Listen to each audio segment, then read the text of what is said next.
अच्छा, चलिए एक सवाल से शुरू करते हैं। जी। अगर किसी भी इंसान से आपको कोई काम करवाना हो, जी। तो दुनिया में उसका सिर्फ एक ही तरीका क्या हो सकता है? और देखिए, यहाँ मैं किसी जोर जबरदस्ती या धमकी की बात नहीं कर रही। नहीं, बिल्कुल नहीं। मैं एक ऐसे तरीके की बात कर रही हूँ जिससे सामने वाला वो काम खुशी खुशी करना चाहे, अपनी मर्जी से। ये सवाल जितना सीधा लगता है ना, इसका जवाब उतना ही गहरा है। हमारे पास जो स्रोत हैं वो हमें इंसान के मनोविज्ञान की एकदम तह तक ले जाते हैं, और वो कहते हैं कि इसका जवाब इंसान की एक सबसे गहरी, सबसे बुनियादी इच्छा में छिपा है। और वो क्या है? महान दार्शनिक जॉन ड्यूई ने उसे कहा था महत्वपूर्ण महसूस करने की इच्छा। महत्वपूर्ण महसूस करने की इच्छा। ये सुनने में तो बहुत आम सी बात लगती है। पर क्या ये सच में इतनी ताकतवर है? आज हम इसी के पीछे की साइकोलॉजी को समझने की कोशिश करेंगे। बिल्कुल। हम देखेंगे कि ये इच्छा लोगों के व्यवहार को कैसे चलाती है, इसके अच्छे और बुरे दोनों तरह के नतीजे क्या हो सकते हैं, और इसे समझकर हम अपने रिश्तों को कैसे बेहतर बना सकते हैं। तो चलिए जरा गहराई में उतरते हैं। इसकी शुरुआत करने के लिए सिगमंड फ्राइड से बेहतर कौन हो सकता है? फ्रॉइड। जी। फ्रॉइड का मानना था कि इंसान जो कुछ भी करता है उसके पीछे दो ही वजह होती है। अच्छा। एक यौन इच्छा और दूसरी महान बनने की इच्छा। एक मिनट, फ्रॉइड का नाम आते ही तो लोगों के दिमाग में ज्यादातर पहली वाली बात ही आती है ना? सही कहा आपने, बिल्कुल। और ये जो दूसरी इच्छा है, महान बनने की इच्छा, उस पर उतना ध्यान ही नहीं जाता। सही। लेकिन जॉन डूल ने इसी बात को और साफ तरीके से कहा। उन्होंने कहा कि इंसान की प्रकृति में जो सबसे गहरी भूख है वो है महत्वपूर्ण महसूस करने की इच्छा। उन्होंने चाहत नहीं, भूख शब्द का इस्तेमाल किया। हाँ, ध्यान दीजिए, भूख। जैसे पेट की भूख होती है ना, वैसे ही ये मन की भूख है, एक जरूरत है। सिर्फ चाहत नहीं, बल्कि भूख। ये शब्द ही पूरी बात का वजन बढ़ा देता है। बिल्कुल।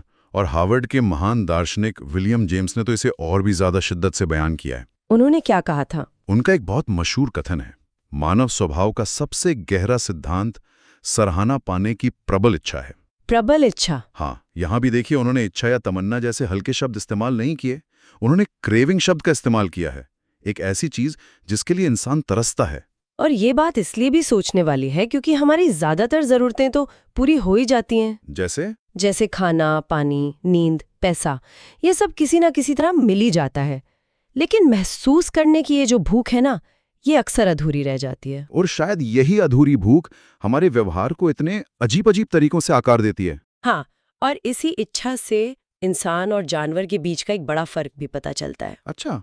हमारे स्रोत में लेखक के बचपन का एक बड़ा मजेदार किस्सा है। अच्छा। उनके पिता अच्छी नस्ल के सूअर पालते थे, और जब वो प्रदर्शनियों में इनाम जीतते थे तो उन्हें नीले रंग के रिबन मिलते थे। अच्छा। लेखक बताते हैं कि उनके पिता उन नीले रिबनों को एक सफेद मलमल के कपड़े पर लगाकर रखते थे। अच्छा। और जब भी घर में कोई मेहमान आता तो वो बड़े घर से उन्हें वो दिखाते थे। जाहिर है उन सुअरों को तो उन रिबनों की कोई परवाह नहीं थी। बिल्कुल नहीं, उन्हें क्या लेना देना। लेकिन उनके पिता के लिए वो महत्व की भावना का प्रतीक थे। वो रिबन उन्हें ये एहसास दिलाते थे कि उनका काम बेहतरीन है। और इसी इच्छा ने जब सही दिशा में काम किया तो दुनिया बदल दी। जैसे कि इब्राहिम लिंकन को मोमबत्ती की रोशनी में कानून की किताबें पढ़ने के लिए प्रेरित किया। इसी ने चार्ल्स डिकेंस को वो महान उपन्यास लिखने के लिए उकसाया जिन्हें हम आज भी पढ़ते हैं।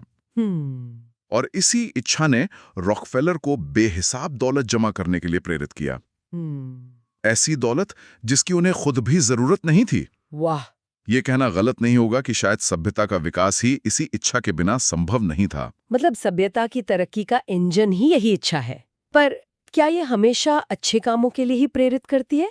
इसका कोई अंधेरा पहलू भी तो होगा। बिल्कुल, हर सिक्के के दो पहलू होते हैं। न्यूयॉर्क के पूर्व पुलिस कमिश्नर E.P. मुलरोनी ने अपने अनुभव से बताया कि कई युवा अपराधी असल में इसी हीरो बनने की चाहत में अपराध की दुनिया में कदम रखते हैं। ये तो बड़ी अजीब बात है। हीरो बनने के लिए विलन बन जाना। मुलरोनी बताते हैं कि गिरफ्तारी के बाद ऐसे अपराधियों की पहली मांग होती है क्या? वो अखबार देखना जिनमें उनकी तस्वीरें छपी हों।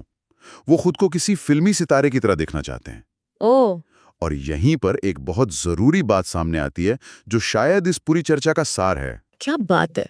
स्रोत कहता है, आप मुझे ये बताइए कि आपको अपनी महत्व का एहसास कैसे होता है, और मैं आपको बता दूंगा कि आप क्या हैं। मतलब किसी के चरित्र को जानने का ये एक पैमाना है। सबसे सटीक पैमाना। देखिए, जॉन डी रॉकफेलर और उस जमाने का मशहूर डाकू डिलिंजर दोनों ही महत्वपूर्ण महसूस करना चाहते थे। हाँ, ये तो है। रॉकफेलर को यह एहसास चीन में एक आधुनिक अस्पताल बनवाकर हुआ, जहां लाखों गरीबों का मुफ्त इलाज हो सकता था। दूसरी तरफ डिलिंजर को यह एहसास तब हुआ जब उसने खुद को पब्लिक एनिमी नंबर 1 घोषित कर दिया। दोनों की इच्छा एक ही थी, पर उसे पूरा करने का तरीका जमीन आसमान का था, और इसी तरीके ने उनके चरित्र को परिभाषित किया। डिलिंजर की बात से मुझे याद आया, इतिहास तो ऐसे लोगों से भरा पड़ा है जो इस इच्छा के लिए किसी भी हद तक गए। हाँ, कई उदाहरण हैं। हमारे स्रोतों में कुछ बड़े मजेदार उदाहरण हैं। जैसे जॉर्ज वॉशिंगटन चाहते थे कि उन्हें his mightiness the president of the United states कह के बुलाया जाए। महामहिम संयुक्त राज्य अमेरिका के राष्ट्रपति, ये तो आज के जमाने में थोड़ा अजीब लगेगा। बहुत ज्यादा। Christopher Columbus admiral of the ocean, यानी महासागर के एडमिरल की उपाधि के लिए तरसते थे।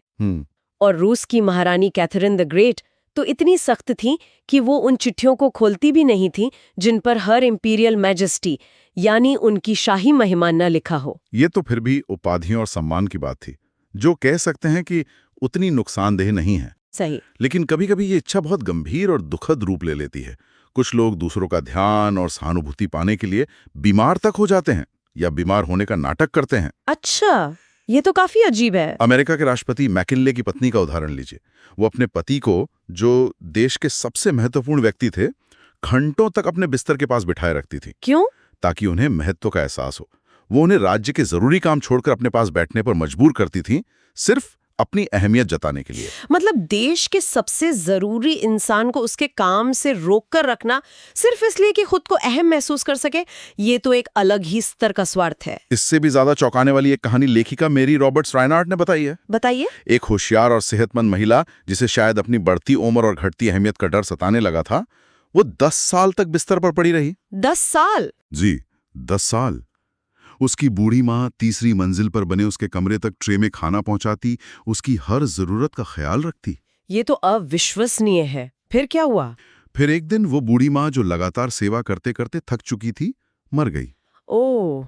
कुछ हफ्तों तक तो वो बीमार महिला बिस्तर पर ही रही, लेकिन फिर एक दिन वो उठी, कपड़े पहने और फिर से सामान्य जीवन जीने लगी। मतलब जैसे ही उसे महत्व देने वाला स्रोत खत्म हुआ, उसकी बीमारी भी गायब हो गई। बिल्कुल। ये सोचना ही डरावना है कि महत्वपूर्ण महसूस करने की जरूरत किसी को इस हद तक ले जा सकती है। और इसका सबसे चरम, सबसे दुखद पहलू तब सामने आता है जब महत्व की ये भूख इतनी बढ़ जाती है कि इंसान असलियत और कल्पना में फर्क करना बंद कर देता है। वो मानसिक रूप से बीमार हो जाता है। अच्छा? एक मनोचिकित्सक का अनुभव हमारे स्रोत में है। उनकी एक मरीज थी जिसकी शादी असफल रही थी। उसे न प्यार मिला, न बच्चे हुए, न ही समाज में कोई प्रतिष्ठा। धीरे धीरे उसका मानसिक संतुलन बिगड़ गया। उसने क्या करना शुरू किया? अपनी कल्पना की दुनिया में उसने अपने पति को तलाक दे दिया और खुद को एक अंग्रेज अभिजात वर्ग की लेडी स्मिथ मानने लगी। Oh my God! वो कल्पना करती है कि हर रात वो एक नए बच्चे को जन्म देती है। डॉक्टर ने कहा, अगर मैं उससे ठीक कर भी सकता तो भी नहीं करता। वो जैसी है ज्यादा खुश है। क्योंकि अपनी कल्पना की दुनिया में उसे वो सारा महत्व मिल रहा था जो असल दुनिया ने उससे छीन लिया था। एग्जैक्टली। बाप रे! तो हमने देख लिया कि ये इच्छा कितनी ताकतवर है, लोगों को पागल तक बना सकती है।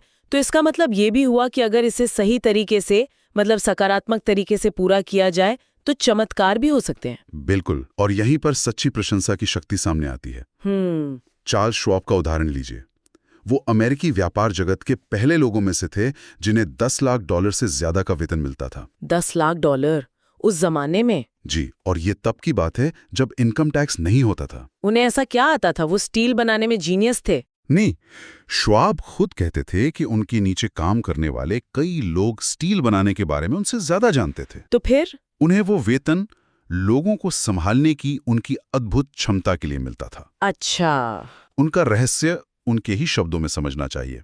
वो कहते थे, मैं लोगों में उत्साह जगाने की अपनी क्षमता को अपनी सबसे बड़ी संपत्ति मानता हूं, और किसी भी व्यक्ति में सर्वश्रेष्ठ को विकसित करने का सबसे अच्छा तरीका प्रशंसा और प्रोत्साहन है। ये तो बहुत गहरी बात है। उन्होंने आगे कहा, मैं किसी की आलोचना नहीं करता, अगर मुझे कुछ पसंद है तो मैं दिल से उसकी सराहना करता हूं और उसकी प्रशंसा में कोई कमी नहीं रखता। और हम लोग ठीक इसका उल्टा करते हैं, गलती पर चिल्लाते हैं और अच्छे काम पर चुप रह जाते हैं। ये तो हमारी आदत में शुमार है। सही कहा। एंड्रू कार्नेगी, जिन्होंने श्वाब को नौकरी पर रखा था, इस बात को खूब समझते थे। वो अपने सहयोगियों की सबके सामने प्रशंसा करते थे। वो तो यहां तक चाहते थे कि उनकी कब्र पर लिखा हो, यहां वो व्यक्ति लेटा है जो जानता था कि अपने आसपास खुद से ज्यादा चतुर लोगों को कैसे रखना है। कमाल है। सच्ची प्रशंसा काम करती है। रॉकफेलर के एक पार्टनर थे, एडवर्ड बेडफोर्ड। उन्होंने दक्षिण अमेरिका में एक सौदा करके $10 लाख डुबो दिए। ओह, बहुत बड़ा नुकसान। बहुत बड़ा। लेकिन रॉकफेलर ने आलोचना करने के बजाय उन्हें इसलिए बधाई दी कि उन्होंने निवेश किए गए धन का 60% बचा लिया था। वाह, ये नजरिया तो कमाल का है। नुकसान में भी फायदा देख लेना। बिल्कुल। एक और अध्ययन में पाया गया कि घर छोड़कर जाने वाली पत्नियों का सबसे बड़ा कारण प्रशंसा की कमी थी। प्रशंसा की कमी? जी। एक बहुत प्यारी कहानी है उस पति की जिसकी पत्नी ने उससे कहा कि वो ऐसी 6 चीजें लिख कर दे जो वो उसमें बदलना चाहेगा। अच्छा। अगले दिन पति ने उसे 6 लाल गुलाब भेजे जिसके साथ एक नोट था, मुझे तुम में बदलने के लिए 6 चीजें नहीं सूझ रही, तुम जैसी हो मुझे वैसी ही पसंद हो। अरे वाह, इस एक काम ने उनके रिश्ते में नई जान डाल दी। यहाँ पर एक सवाल मेरे मन में आ रहा है और मुझे यकीन है कि कई सुनने वालों के मन में भी होगा। पूछिए। ये सब तारीफ वारीफ सुनने में तो अच्छा लगता है, पर क्या ये बस मीठी मीठी बातें या सीधी सीधी चापलूसी नहीं है? ये बहुत जरूरी और वाजिब सवाल है। लेकिन प्रशंसा और चापलूसी में जमीन आसमान का फर्क है। क्या फर्क है? एक सच्ची होती है, दूसरी झूठी। एक दिल से निकलती है, दूसरी सिर्फ दांतों से। एक निस्वार्थ होती है, दूसरी स्वार्थी। चापलूसी नकली नोट की तरह है जो आज नहीं तो कल आपको मुश्किल में डाल ही देगी। सच्ची प्रशंसा हर किसी को अच्छी लगती है, लेकिन चापलूसी को समझदार लोग तुरंत पहचान लेते हैं। इस बारे में मैक्सिकन जनरल आल्वारो ओब्रेगॉन ने बड़ी अच्छी बात कही थी। क्या? उनके शब्दों में, उन दुश्मनों से मत डरो जो तुम पर हमला करते हैं, उन दोस्तों से डरो जो तुम्हारी चापलूसी करते हैं। बिल्कुल। और रैल्फ वॉल्डो एमर्सन का एक कथन है जो इस अंतर को और भी साफ कर देता है। उन्होंने कहा था, आप किसी भी भाषा का उपयोग करें, आप वही कह सकते हैं जो आप हैं। इसका मतलब अगर हमारे इरादे स्वार्थी हैं तो हमारी प्रशंसा चापलूसी ही लगेगी, चाहे हम कितने भी अच्छे शब्दों का इस्तेमाल कर लें। लेकिन अगर हम सच में दूसरों के अच्छे गुणों के बारे में सोचना शुरू कर दें, उनकी कद्र करना शुरू कर दें, तो हमें झूठी चापलूसी का सहारा लेने की जरूरत ही नहीं पड़ेगी। सच्ची प्रशंसा अपने आप निकलेगी। अपने आप, दिल से। ठीक है, तो मान लिया कि सच्ची प्रशंसा में दम है। क्या हमारे पास कोई ऐसा उदाहरण है जहां इसने किसी की जिंदगी ही बदल दी हो? एक बहुत ही प्रेरणादायक कहानी स्टीवी वंडर की है। Stevie Wonder? जी।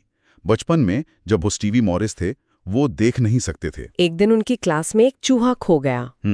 टीचर ने बाकी बच्चों से मदद मांगने के बजाय स्टीवी से कहा कि वो अपनी जगह पर चुपचाप बैठकर चूहे की आवाज सुने। अच्छा। टीचर ने पूरी क्लास के सामने कहा कि प्रकृति ने स्टीवी की आंखें भले ही ले ली हों, लेकिन बदले में उन्हें सुनने की असाधारण क्षमता दी है। ये तो बहुत बड़ी बात होगी एक बच्चे के लिए। हाँ, ये पहली बार था जब किसी ने उनकी इस प्रतिभा को पहचाना था और उसकी सराहना की थी। स्टीवी वंडर आज कहते हैं कि प्रशंसा के उस एक पल ने उनके लिए एक नए जीवन की शुरुआत की। उसी पल ने उन्हें अपनी अनोखी क्षमता पर विश्वास दिलाया। एग्जैक्टली। ये तो कमाल है।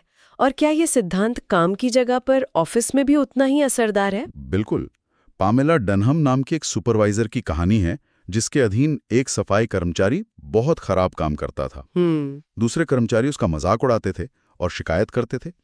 पामेला ने उसकी आलोचना करने के बजाय एक अलग रास्ता अपनाया। क्या किया उन्होंने? जब भी वो कर्मचारी कोई छोटा मोटा काम भी ठीक से करता, जैसे कूड़ेदान सही से खाली करना, पामेला सबके सामने उसकी तारीफ करती। अच्छा, अच्छी प्रशंसा ने काम कर दिखाया। बिल्कुल। तो अंत में हम इमर्सन के उसी विचार पर लौटते हैं, मैं जिस भी व्यक्ति से मिलता हूँ वो किसी न किसी रूप में मुझसे बेहतर है और उस रूप में मैं उससे सीखता हूँ। अगर हम इस नजरिए से दुनिया को देखें तो हर किसी में प्रशंसा करने लायक कुछ न कुछ मिल ही जाएगा और फिर चापलूसी की जरूरत ही नहीं पड़ेगी। बिल्कुल। आज की चर्चा का सार यही है, चापलूसी को भूल जाइए, सच्ची ईमानदार प्रशंसा कीजिए।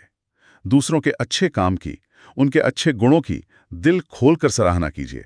जैसा कि श्वाब ने कहा था, सराहना में उदार और प्रशंसा में भव्य बने।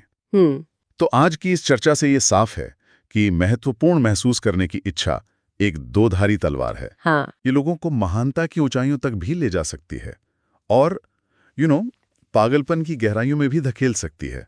सब कुछ इस पर निर्भर करता है कि हम इस इच्छा को कैसे और कहाँ से पूरा करते हैं। और इसी के साथ एक अंतिम विचार।